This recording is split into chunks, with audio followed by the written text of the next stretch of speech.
Hello and welcome to Writers Through History. It is a pleasure to see you. I am Katrina, I'm your host, and I am really glad that we get to dive into this author today. We are talking about a young woman that was absolutely the center of scandal and the epitome of living life on your own terms. This is a young woman who created something that has been in publication ever since, and we're now looking at over 200 years of the release of her very first novel, one of which you could argue potentially that the first run was an indie book. And if you're not sure who we're talking about, and you're not sure yet what you have to look forward to, we are going to share the incredible Mary Shelley.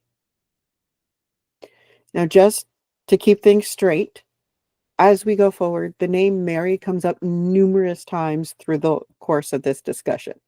There are many people in Mary Shelley's life, especially her early years, that go by the name Mary.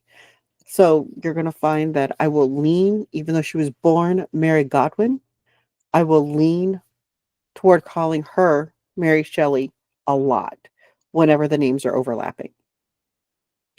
So we're going to start with her birth, which was August 30th, 1797.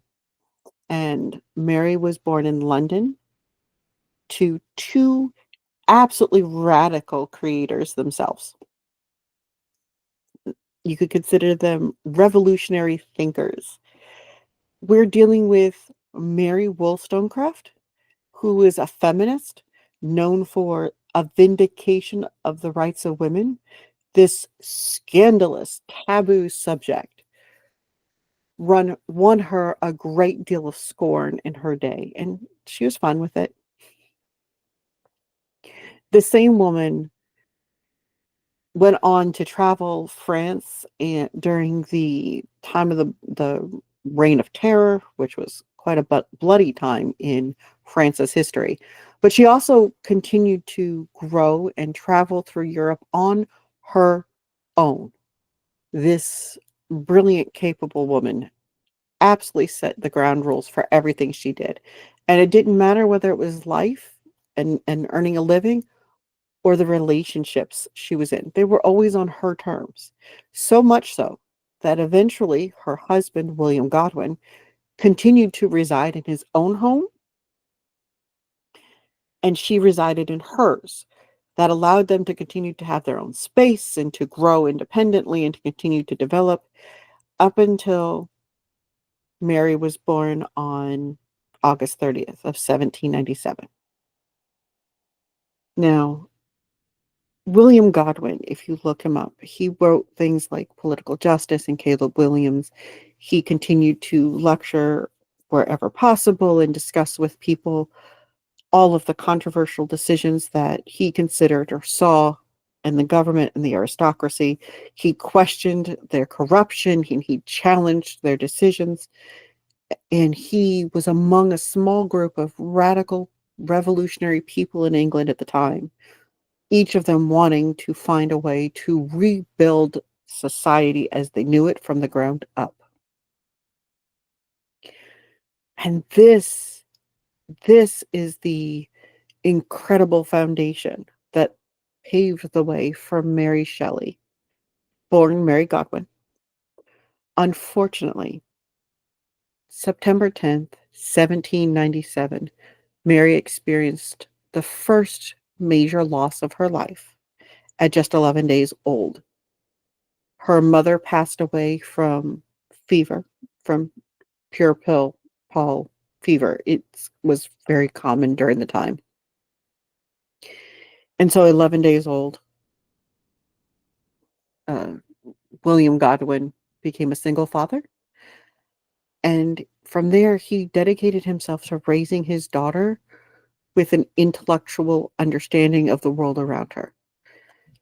It was important to him that his whole household cultivated and intellectual approach to things, and thus she was provided access to some of the greatest thinkers of the day. It was not uncommon to find her hiding behind couches when her father was having political debates with the likes of Charles Lamb and William Wordsworth, when Samuel Coleridge would be speaking about poetry and they would all be discussing what were considered revolutionary discussions and unprecedented thoughts and ideas. They would debate philosophy and politics and literature in the presence of this tiny person. But her life would begin to take another shift and be introduced to a mother figure when she was about 4 years old. That's when her father, William, married Mary Jane Claremont. And Mary Jane and Mary Shelley did not get along very well. She was often pushed aside for her stepmother's children, and it didn't matter where in line they fell. They were second to Mary Shelley as far as or Mary Shelley, excuse me, was second to them. And this genuinely created an untold level of tension and stress in the household. And we know that this young woman would find a way to escape, and she escaped into books. She would read everything. She read things that her mother wrote. She read things that her father wrote. She read fiction. She read nonfiction. She read everything. But the part that she became most comfortable with, the part that stuck with her, were the stories about ghost stories, the Gothic literature, the macabre, the the things that would keep her coming back, were the things that tantalized the minds and played with the imagination in this way. Some of her favorites that later went on to influence her own creations were like Anne Radcliffe and the Mysteries of Udolpho, or The Monk by Matthew Lewis. Each of those you can find today. They're a little bit harder to find, but you can locate them. And these were published before her time, and these were things that she would comment on and absolutely influenced some of her writing. And so much so that at times she would go to her mother's grave and share how much these had an impact on her at her mother's grave. As she was learning to write, she would trace the letters on her mother's headstone, but she would share her stories. She would share the things she was writing or reading, excuse me, at that time. And it kind of leaves you with an interesting look toward her future for what we already know, for what she's going to do. At 14 years old, another major shift in her life came, one that left her truly feeling free. Family friends, the Baxters, invited her to their home for, or in the Scottish Highlands, just for continuing, for separating her from the tension, the stress in her own home. And the beautiful scenery and the brand new experiences that she went through inspired a lot of the scenes that we would later come to see when she would write her own works, and inspired the settings that just provided Mary with vivid recollections of what she saw things to be. And the Baxter family were known to have treated her with such kindness and such uniqueness that one of her closest friends, Isabel Baxter, had really took the time to make sure that Mary was familiar with the area and familiar with all the rugged beauty and all of the unique culture that was already history for them. So as she encountered this and she developed into her own young woman, we know that her life did not take very long from the time she moved up there with the Baxters to take yet another shift. 2 years after she went to the Scottish Highlands and spent time with the Baxters, a young man came to visit her father. His name was Percy Shelley. This poet was known to have a rebellious streak. While in Oxford, attending the school as a student, he created a pamphlet about atheism. This got him expelled. We're not talking a disciplinary action here. We're talking you're gone. Bye-bye. Have a nice life. And he was expelled. After this, he had radical political discussions, created absolutely revolutionary poetry with themes that really projected the desire and need for change. And he consumed literature that continued to fuel this. And among those that he read was William Godwin, whom he eventually brought himself to go and visit. And as he met this revolutionary thinker, this absolutely radical concept that allowed him to be inspired to create his own poetry and his own work, he also met this incredibly intellectual young woman named Mary, which captivated him to no end. Percy found himself deeply inspired by the whole experience, both by Mary's father and her drive and her creativity and her intellect and the absolutely powerful conversations that they would have. Uh, their connection was undeniable, except for one detail. And it wasn't the kind of detail you could really let go of very easily. Percy was already married when he met Mary. Needless to say, their love of literature and philosophy that had originally brought them together led them down to some scandalous paths together. In July of 1814, the first major scandal they were involved in, they, Mary and Percy, connected with Claremont, Mary's stepsister, and the three of them traveled Europe together. They went through France and Italy. They visited different ports and experienced many things and ended up in Switzerland for the first time. This left them both with such an impression of things, but they knew that despite the scandal their departure brought, they were going to be together. While in Switzerland, while traveling the continent, Mary and her father lost contact. He chose to stop speaking with her over this. And when they ran out of money and returned to England, she did make an effort to reconcile things and to build their relationship again, which was very dear to her heart. But at the same time, she encountered something truly tragic. She learned shortly after returning to England that she was pregnant, and in time, she gave birth to a child prematurely, which during that era meant that child did not live very long. And unfortunately, this tragedy truly, truly hurt Shelley's heart, as it would. One of the things that she wrote in her journal about this experience, which, as you can see, continues to build to the foundation of the creation that came. One of the things that she actually wrote in her journal was, I thought that if I could bestow animation upon lifeless matter, I might, in process of time, renew life where death had apparently devoted the body to consumption.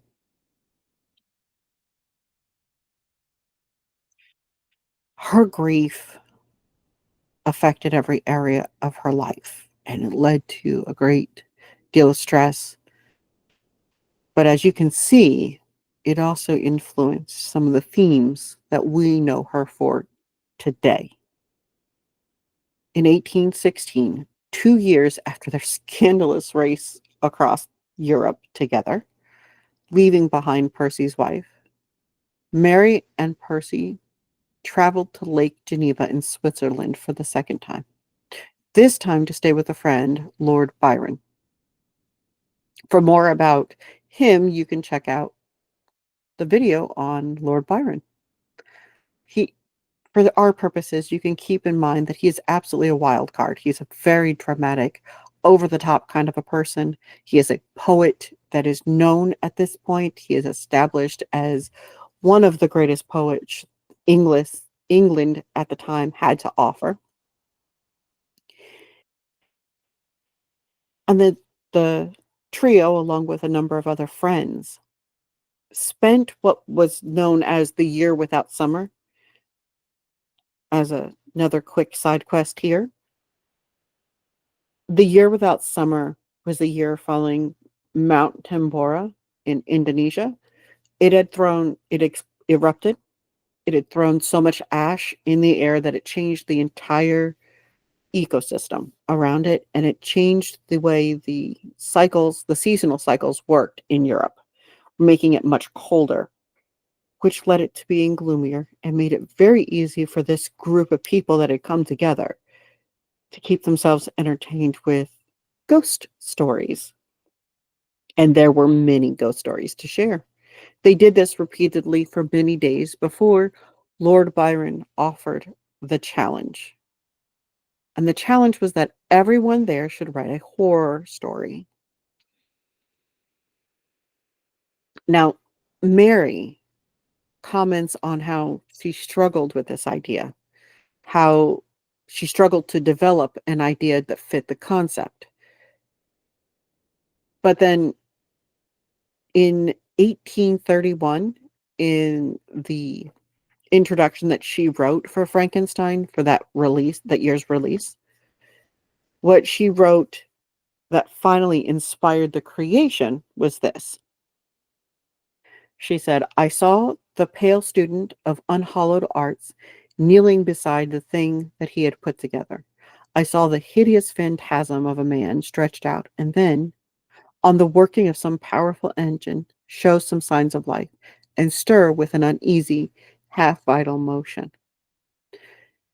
The vision, waking dream, whatever, that came to her at that point stuck with her and struck her with this idea, which kind of left her absolutely terrified, but also with a direction for this horror story. Because if it could terrify her, of course, it's going to terrify the people that are reading it. And that's what she did. So at this junction, we know that she ended the year without summer with a completed first manuscript for Frankenstein. That was hurdle number one. I'm sure all of you know what hurdle number two was, getting it published. She and Percy shopped this manuscript to multiple publishers. Many of them did not want to publish her. Most of them that indicated a reason did not want to publish her because she was an unknown author. The list of publishers that they approached included her parents' publishers, included people who knew she came from giants. Eventually, the people who settled to publish it agreed to publish it on some pretty unique terms. So the publisher was actually a law firm, but it was Lackington, Hughes, Harding, Maver, and Jones. They agreed to publish it under the arrangement that the Shelleys will pay for the first print run.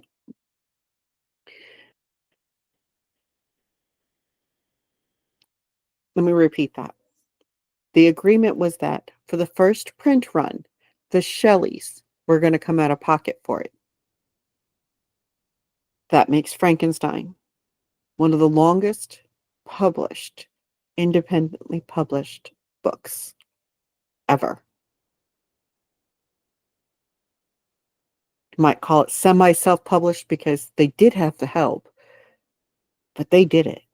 They made it happen. They covered the cost of making it happen. And in that first print run, it was released as anonymous, and it was wildly successful.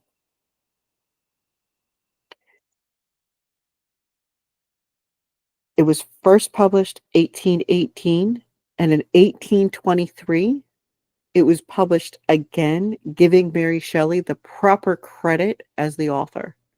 Now, during that time in between 1818 and 1823, a lot of speculation was offered that Percy had written the story, that it was a creation of Percy Shelley from that fateful conversation or set of conversations at Lake Geneva.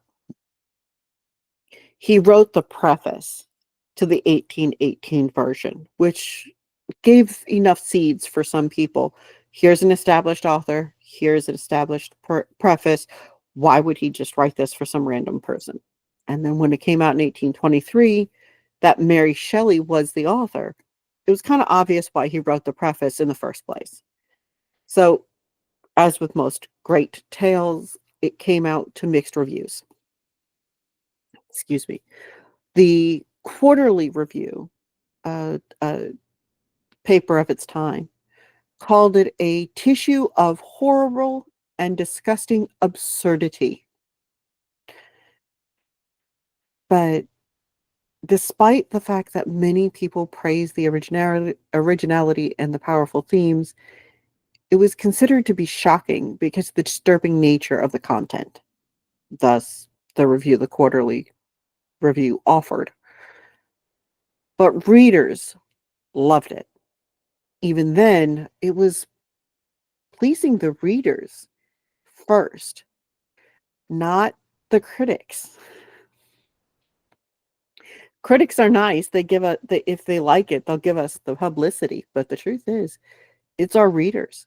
And this is a great testament to how the readers kept this book alive, even to today. In 1823, the very first adaptation of Mary Shelley's book, Frankenstein, was written for the stage, titled The Fate of Frankenstein. And this was the first time in her life that she had experienced that transition, and the first time she experienced it for herself. Bear in mind, in 1818, when she released Frankenstein, she was still a teenager.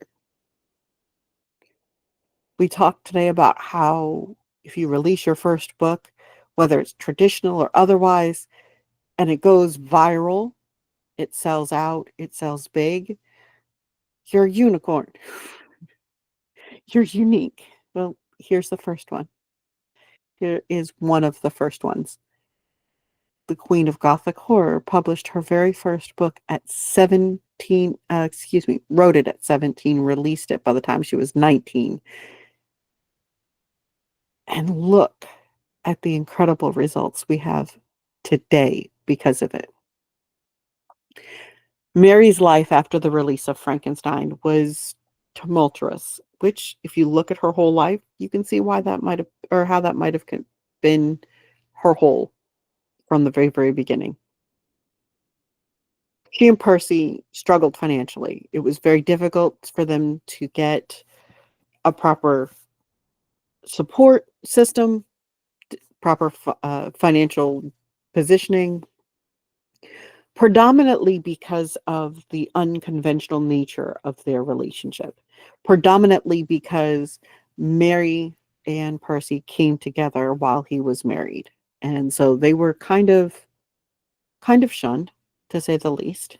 They had 3 more children after the first loss, and their daughter Clara unfortunately passed in Venice shortly after, or right around the time Frankenstein was released in 1818, and their son William had passed away in Rome a year later.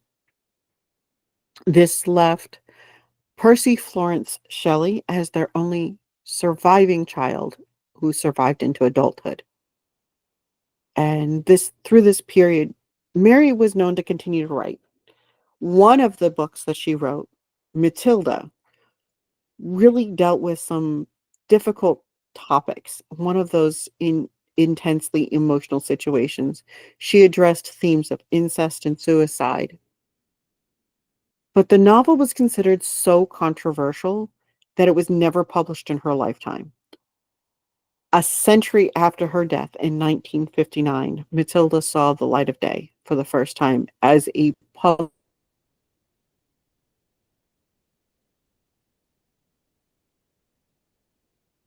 bit of heavy themes for a young woman to be dealing with, but if you consider her life, it's easy to see where they came from.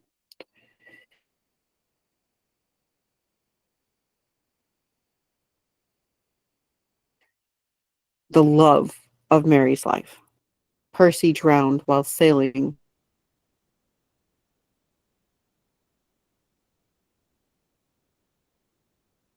to meet some friends from. They were friends with Lord Byron, of course.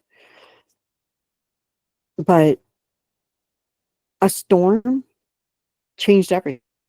Took this pleasant boat ride and turned Mary into a widow. And of course, the news devastated her and further threw the woman into deep grief. When they recovered Percy's body from the water, as rules, it had to be cremated on the beach. And it was.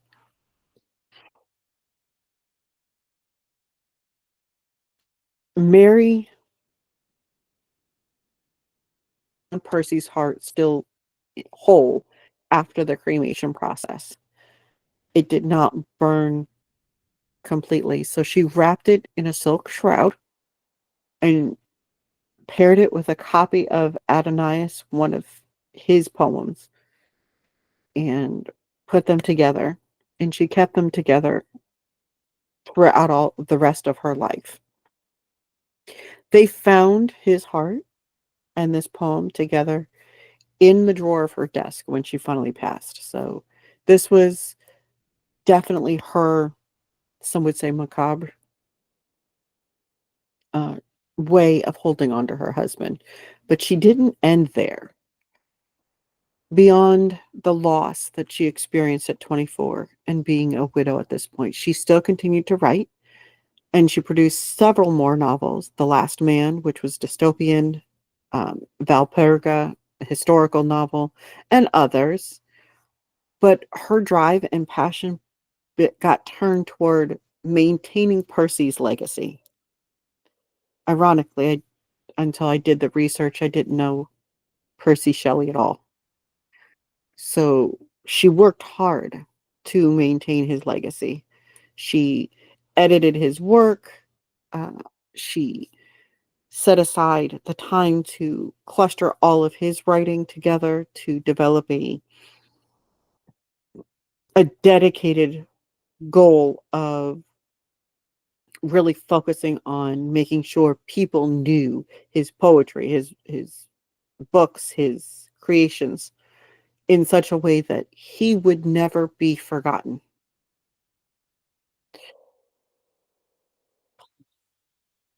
right? Because the person we're talking about is Mary. In 1826, The Last Man is particularly notable as one of the first post-apocalyptic novels in English literature, full stop. The fun one with this one is that it was set in the late 21st century, and it tells the story of a world devastated by a global pandemic. I'm sure you guys can see why I bring this one up. Despite the success of The Last Man, despite the success of Frankenstein before it, and as we know it today, she still struggled financially. She continued to maintain the unfortunate struggle with finances, in part because of the unique nature of her relationship, but now she's a single widow raising a young child. One point, Sir Timothy Shelley, Percy's father, provided a small allowance. However, in his infinite wisdom, he refused to meet Mary or acknowledge her. He also stipulated that the allowance that she was using to support his grandson would only continue if Mary did not publish anything else under the Shelley name.